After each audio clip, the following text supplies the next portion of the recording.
I'm Batman. You're gonna need a bigger boat. Get to the chopper! Discussing movies, this is Brian's review show. Well, you did some pushing of your own, John. They drew first blood, not me. That's it, man. Game over, man. It's game over. We better get back, because it'll be dark soon, and they mostly come at night. Mostly. Go ahead. Make my day. Bond. James Bond. And indeed, you're very welcome to Brian's Film Review Show. On this episode today, I will be discussing the beginning of the legendary James Bond series and the very first film in the Albert R. Berkely and Harry Saltzman film series that launched a legend and started it all. It was the classic film from 1962 that began this legendary film series that is still going on to this day. And it was the film debut of James Bond, and the character of 007 was born. And the first actor to take on the mantle is who some people still consider to be the best Bond, of course, is the legendary Sean Connery. Now, to give you the plot of the film, first of all, everything starts when the British agent John Strangways and his secretary go missing in Jamaica. James Bond is assigned by him to investigate what has happened to the agents. 007 teams up with CIA agent Felix Leiter and the native Quarrel that works with them. And 007 learns that Strangways was investigating the Crab Key Island that belongs to the mysterious Dr. No and is soon very well protected by armed guards. Soon they learn that Dr. No is toppling the rockets launched by NASA at Cape Canaveral, and 007 goes to Crab Key with Quarrel to seek evidence against Dr. No. There they meet Honey Ryder, collecting seashells in the island. They stay together, but soon they are found by security guards and arrested in Dr. No's facility, and James Bond learns the evil plan of Dr. No and Spectre. Now, the film was released on the 5th of October 1962, and that was in the UK, the UK's release, and the United States release was the 8th of May 1963. Now, the budget was just over $1 million, and the box office was 59.5 million. It is based off the 1958 novel of the same name by Ian Fleming, and the film stars Sean Connery in his first outing as James Bond 007, Ursula Andress as Honey Ryder, Joseph Wiseman as the villainous Dr. No, and Jack Lord as CIA agent Felix Leiter. And Jack Lord, of course, was very well known later on to be in the series Hawaii Five-0. John Kitzmiller plays Quarrel, James Bond's ally in the Jamaican Islands. Anthony Dawson stars also in the film as Professor R.J. Tent, who 007 comes across in the movie. Eunice Gayson stars as Sylvia Trench, the first female that we see to be introduced to James Bond. Lois Maxwell begins her tenure as Miss Moneypenny, the secretary to M, and M, of course, is played by Bernard Lee, who, of course, is the head of the British Secret Service, and Peter Burton stars in his only outing as Major Boothroyd, who later comes Q in the film series. The James Bond movies were produced at the very beginning by Harry Saltzman and Albert R. Berkely, a partnership that continued until 1975, and the screenplay was written by Richard Maibaum, who of course was very much involved in the later Bond films, Johanna Harwood and Berkely Mather. Now, the film was very much a financial success when it came out, which eventually led to the start of this legendary series. And Sean Connery very much established himself already after his first outing as James Bond in this movie. The film was at first given a mixed reception, but eventually went on to have very much a cultural cult status. Dr. No very much started it all in terms of the spy genre, and produced a lot of films throughout the 1960s, but Dr. No was the very first of its kind to establish this type of genre of movie. The film also spawned a comic book adaptation and a soundtrack album. And I think the thing that most Bond fans will remember from the film is the amount of aspects that you would see in a typical James Bond film is seen throughout this film. It begins with the introduction of the view of a gun barrel. Now, of course, the gun barrel traditionally was always played by the 007 actor, which in this case would have been Sean Connery, but in the first couple of films in the film series, in the first 3 films to be exact, Bob Simmons, who was the stunt man for Sean Connery, is actually the man behind the gun barrel for the first couple of movies. And also, you will see a highly established title sequence that is produced and created by the legendary Maurice Bender, and also the iconic theme song from Monty Norman is also brought to the fore. That became the legendary 007 theme tune, and production designer Ken Adams' legendary work begins here also in this film. Now, for me, Dr. No ranks up there at the very best of the James Bond movies. It's a classic Bond film, establishes the character quite early in the series. Sylvia Trench is introduced to James Bond in the casino, and Sean Connery says those famous couple of words, Bond, James Bond, and from there the legendary character is born, and from there we follow the character of 007 throughout over 60 years of movie history. Initially, Albert R. Broccoli and Harry Saltzman had wanted to produce the 8th Bond novel, the 1961 novel Thunderball, as the first film in the series, but there was an ongoing legal dispute between the screenplayers' co-author Kevin McClory and Ian Fleming, and as a result, Broccoli and Saltzman chose Dr. No. Oh, Sean Connery, of course, was given the role of 007 that he made as very much his own, but there were other actors considered for the part. Cary Grant, who was a big movie star at the time, was considered for the role, but they discarded the idea as Grant would be committed to only one feature film, and the producers decided to go after someone who could be part of a series.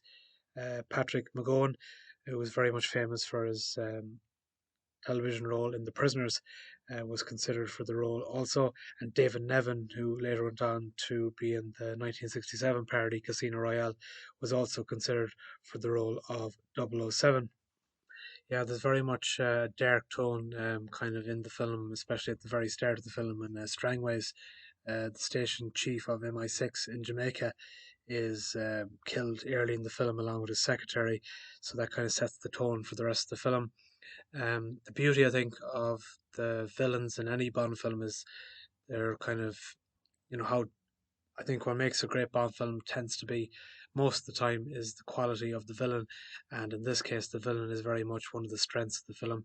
Joseph Wiseman makes a very menacing and sometimes charming villain in Dr. No, and the beauty of his character is that you never actually quite see him until about 3/4 into the film. You hear so much about him, but you never actually see him on camera until later into the picture. And I think that's one of the strengths of this film, is that you don't quite know what the villain looks like until later in the film, and you see different features of him, about his hands and his way of commanding the scene. Joseph Wiseman makes an excellent villain for sure. I think Jack Lord was, in terms of the support characters, Jack Lord is very, very good as Felix Leiter. It's a shame he didn't go on to make more of the other Bond films. Whatever reason in the Bond series, they kind of decided to,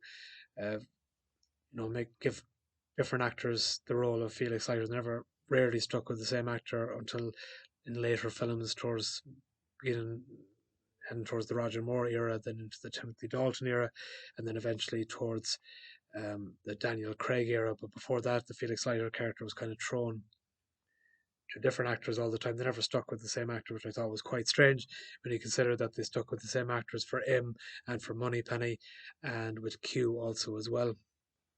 Ursula Andress as Honey Rider has got to be up there with one of the greatest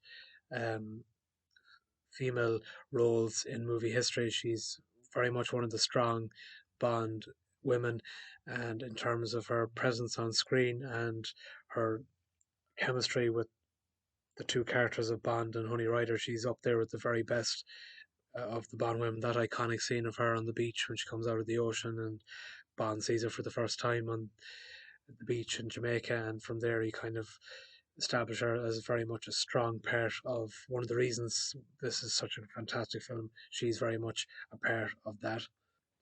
I think Anthony Dawson's role as Professor R.J. Tent was actually a pretty decent role for him. You kind of see him for, earlier in the film, he's established as, you think he's an ally at first, and then later on you realise he's one of the villains of the piece. And that's another one of the things that the Bond films always did very well, is that you see one character, you think this guy, he seems a trustworthy sort of a guy, and then later on in the film you realise that he's not quite as trustworthy as you may think. John Kitzmiller as Quarrel is a great character in the film. He, of course, crops up later in the other Bond films, in Live and Let Die in particular. He comes up again, his son, that is.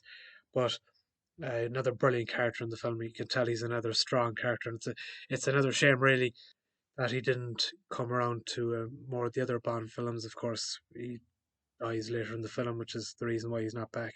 But it's a great shame for sure. Yeah, Bernard Lee as him is another very commanding, strong performance from him as well, and he's another character that we get comfortable with, in terms that we know what his role is in each Bond film, in the earlier ones anyway, with Sean Connery. And I think one of the things that James Bond did very well throughout the whole series is that they keep the same actors, the same characters, so then you kind of become familiar. When you watch a Bond film, you expect Q from Desmond Llewellyn or whoever else we played in the character at the time. Then Lois Maxwell as Moneypenny, that's another character you just become familiar with. When Bond goes into the head office of MI6, we expect to see Moneypenny there, and she is there. Just kind of familiarity, I suppose, with the characters is an important aspect of why the films became so legendary and so, comforting in many ways, that you just got used to this formula of Bond film.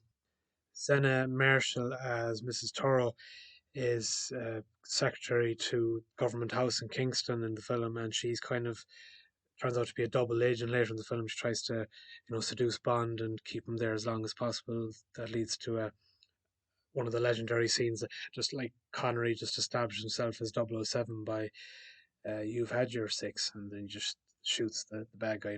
Tent at the time is the professor. Just a legendary build-up sequence. This film, like particularly the earlier Bond films, I think they were so far ahead of their time. That's why they were so refreshing and so successful when they came out. Is because they just established a formula that film goers hadn't really seen before that, and that's why they became so successful and so legendary. But like Sean Connery, I think the only actors, it takes some actors, I think, a couple of films to get used to them, in terms of Bond actors. But Connery just nails Bond straight away in the first film. You get to, this character is strong, and he's intelligent, and he's smart, and he's everything that the women love and everything else. And he's got this suave look about him, and he's in this tuxedo suit, and he's got his Walford PPK, and he means action. He orders a vodka. In the film, he pulls a bit of his hair out and puts it against the press. So when the bad guy comes in to the hotel room, and he knows they've searched the room because they've torn the press open and the hair has been removed from the press. And you see the giant, I think it's like a giant spider or something in the room. The villain leaves Bond in his room, and he just kills it with the shoe. Like the beauty of the earlier Bond films is that Bond he could die at any moment. Like in the film, you're not quite sure how it's going to end for him, and he gets into a couple of different scenarios throughout the film. But just going back to the formula point of the Bond films, you have James Bond kind of flirting again with Miss Moneypenny. That's established early in the film, with Lois Maxwell. And then you have the commanding authority of M, played by Bernard Lee, and he's there to provide the mission for James Bond and order, I suppose, some discipline in his life. And then you look at kind of later on, I suppose in this case, Peter Burton plays Major Boothroyd, who becomes Q, and Q's relationship with Bond is very much different to the later films. It's very much played serious in this one. I think in terms of a debut film, this is very much up there with the strong films of any series in terms of the establishing debut edition. And later on in the film, when Bond eventually lands in Jamaica, he meets Quarrel for the first time. You're not quite sure what side quarrel is on, and then he eventually meets Felix Leiter. When you first meet Felix Leiter, you're not 100% sure what's what side are they on? Are they the good guys or the bad guys or whatever? So that's another brilliant aspect, and the whole music throughout the film is just it's fantastic to listen to. It just gives that bit of tension, and you're not quite sure what's going to happen to 007 next. And Monty Norman makes a great job of the music. And Ted Moore as the cinematographer in the film. He does a splendid job with the cinematography in the film. And in terms of on production side of things, Ken Adam, who's the production designer in the film, he just makes another fantastic job of providing the visual effects of any 007 film, what you come to expect from a 007 film. And even you see it many times throughout the other Bond films, is when Bond lands in a different location or country for the first time, a taxi's there waiting for him with his name, and he's wondering, I didn't order that, I shouldn't expect some sort of reception from Government House. He rings Government House to check in and see who is this person that's landed looking to bring me to my location. Turns out then that it's a villain that's out to kill him, but before he gets any information, often the villain is actually killed by a cyanide laced cigarette. So then that means that Bond is not quite sure where and who would send this person and why they wouldn't give any information, that they decide they want to just kill themselves instead of providing any information to the good side. Now, when Bond makes inquiries about the samples at Crab Key, he's suspicious of the answers that he gets from Dent, who's the professor. And Dent, it shows later in the film, Dent travels to Crab Key to meet its reclusive owner, from whom he works, to inform him of Bond's visit. And this is where we hear for the first time Dr. No's voice. But the beauty of this film is you never actually see Dr. No, as I said, till later on in the film. So that whole scene of him going into this lair, and then he finds the tarantula and says to give this to 007, which he puts into the hotel room. And the whole sequence of Tent then coming to Miss Darrow's house, and then 007 getting as much information as he can, then killing him, and then Quarrel and Bond head off to the islands then to try and investigate what's happened. We meet Honey Rider then, and then that whole location aspect of the island is splendidly filmed, and even to look at it now 60 years later, it's still, this film hasn't really aged a day. It's still just as intriguing and exciting to watch as it was back then. The whole flamethrower thing as well in the island is pretty cool as well, and just the whole, I can't emphasize enough the tension that you feel as 007 goes through different layers of the film, because you're not quite sure what's going to happen next. And that's the beauty of the most Bond films, is that you're not sure what kind of scenario you're going to see Bond in next. And eventually meet Dr. No, and he gets on the island and he gets drugged and everything else, and eventually escapes and all that kind of stuff. But it's all part of the formula and the machine that is the James Bond film series. Now, I'm a huge James Bond fan, and the reason I'm doing love movies, Bond is for sure a big part of the reason why I love movies and talk about movies. But like earlier, when I suggest to someone that hasn't seen the Bond films, I always say, even including the newer ones, I always say you got to go back and see the original Connery films, particularly the first, I would say first four maybe of the Bond series. They're just A1, absolutely fantastic and the whole Spectre aspect of it, and the whole villains, they're so, strong villains. Like Dr. No in this film is pivotal to the reason why this film is such a classic. He just adds that bit of, tension and venom and everything else that he provides. And you're not quite sure how to trust him. And then, the fake hands thing and everything. And it's just, yeah, like there's so many legendary scenes in the film that makes Connery such a brilliant Bond. He meets, when he meets Honey Rider for the first time, he's got that charming side to him. Then when he meets Dr. No later, he's still got that charming side, but also, it's testing Dr. No's sanity, I suppose, in many ways, and trying to understand a bit more about Spectre and what their plans are. And he's just kind of worming his way in to understand what the villain is trying to do. It's all phenomenally brilliant stuff, in a formula that worked so well and that continued to be supplied throughout the James Bond series. Now, Terence Young, who directed Dr. No, Sean Connery has often said he was the reason he tailored his James Bond. He made him, get the hair cut short and the suits and the shoes and the cars and everything else. Terence Young very much established that image of 007 from that era. And if you look closely at his Bond films that he directed, Dr. No, From Russia with Love, and Thunderball, they're all they could all be linked into, they could be a trilogy on their own, those three films, because they're so tied in and linked together, and they've all got that kind of Terence Young look to it as well. And it's a big part of the reason James Bond became so successful is down to Terence Young, because he created that image of what James Bond should look like on a cinema screen, and Sean Connery provided, of course, the visual acting aspect of it. But in terms of the whole look of 007, Terence Young was very much involved in that aspect, and he shows it in his direction of this film as well. Just creates a spy film that works beautifully from start to finish. Now, in terms of the filming of Dr. No, it's set in London, Jamaica, and Crab Key, a fictional island off Jamaica. Filming began on location in Kingston, Jamaica, on the 16th of January 1962, and after 58 days of filming, principal photography was completed on the 30th of March 1962. Now, of course, upon release, the initial comments from critics was very interesting. Dr. No definitely received a mixed critical reception. Time magazine at the time called Bond a blithering bounder and a great big hairy marshmallow who always manages to seem slightly silly. Stanley Goffman in the New Republic said that he felt the film never decides whether it's suspense or a suspense spoof. He also didn't like Connery or the Fleming novels.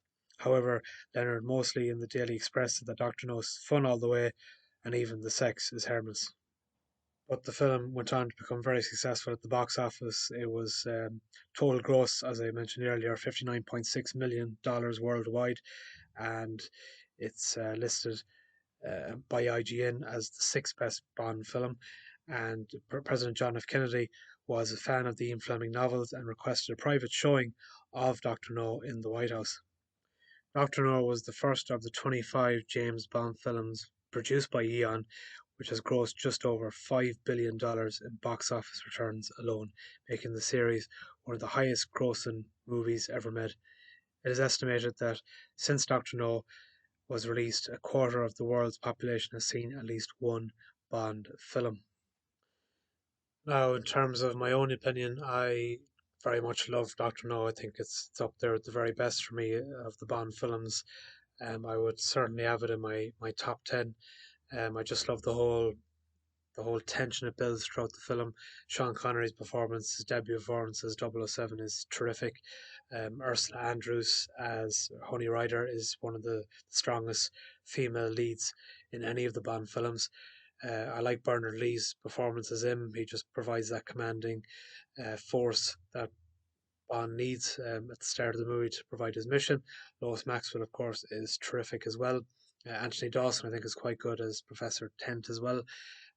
Joseph Wiseman, I think, is a terrific villain as Dr. No, and a bit like, I suppose, if you go back to after Dr. No, if you go back to the legendary series of Jaws and the very first film in the series, the whole strength of that film was that you never got to see the villain, the shark, I mean, until like halfway into the film. Whereas in Dr. No, you don't see the actual villain until about 3/4 into the film. That's one of the beauties of the film, because it builds up the villain and you never actually see him until later on. So that's a huge positive of this film. Jack Lord, I think, is terrific as Felix Leiter as well. Really like his performance also.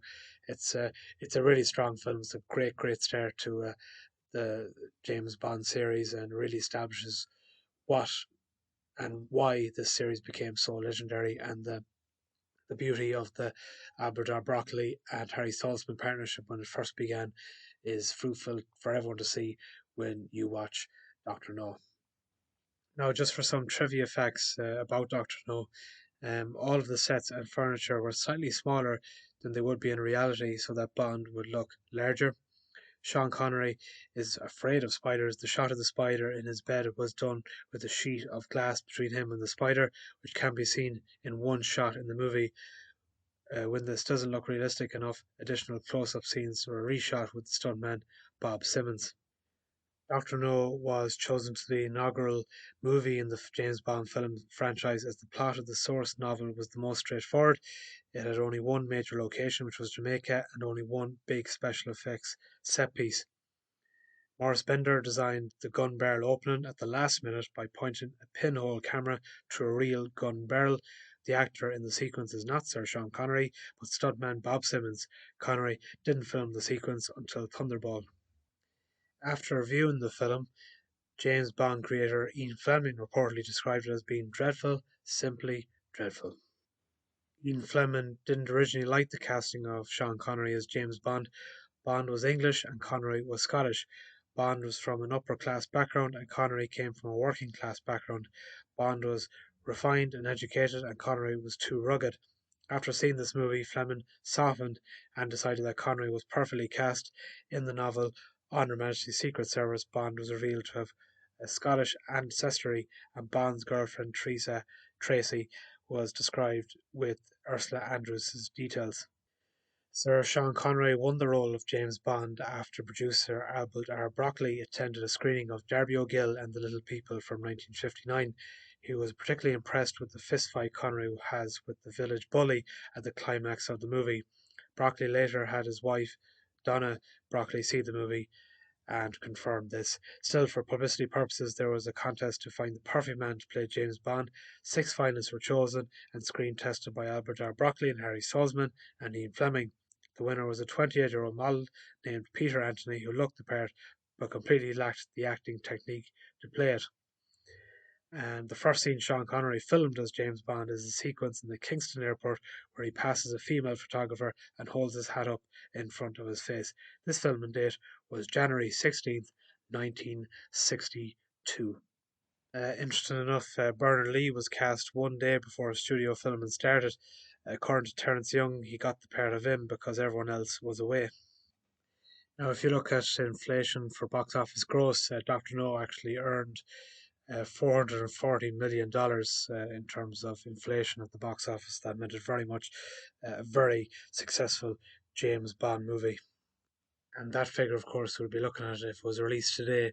That's the figure that Dr. No would have grossed. So yes, all in all, Dr. No is very much a classic James Bond movie, one of the best in the series for sure. Establishes the elements that we grow to love and expect from a 007 movie. Sean Connery provides an excellent debut performance as James Bond. Joseph Wiseman provides also an excellent performance as the villain Dr. No. Jack Lord is also terrific in the film, as well as Ursula Andress, Bernard Lee and Lois Maxwell, and some excellent direction from Terence Young with excellent production design from Ken Adams and music by Monty Norman. So yes, Dr. No, very much a strong start to the James Bond series. Now, hopefully you did enjoy this podcast episode focusing on Dr. No, the classic Bond film from 1962. Brian's Review Show will have more film review episodes, so keep an eye out for that. Our channel, of course, is on YouTube at Brian's Review Show. We're also available to listen to any podcast we have recorded. Is on Acast, Amazon Music, TuneIn, Spotify, Apple Podcasts, Google Podcasts, Stitcher, and also we're on Twitter, and also you can check out our YouTube channel, Brian's Review Show. So movie fans, that is all for today. Keep a very close eye out. I'll be reviewing the second 007 film in our Bond review series, starting with Dr. No and continuing with From Russia With Love, which of course was Sean Connery's second outing as 007, so keep a very close eye out for that. So I hope you enjoyed Brian's Review Show. Like, share and comment, I would very much appreciate it. And keep watching movies and take care out there. I'm Batman. You're gonna need a bigger boat. Get to the chopper! Discussing movies, this is Brian's Review Show. Well, you did some pushing of your own, John. They drew first blood, not me. That's it, man. Game over, man. Game over. We better get back, because it'll be dark soon, and they mostly come at night. Mostly. Go ahead. Make my day. Bond. James Bond.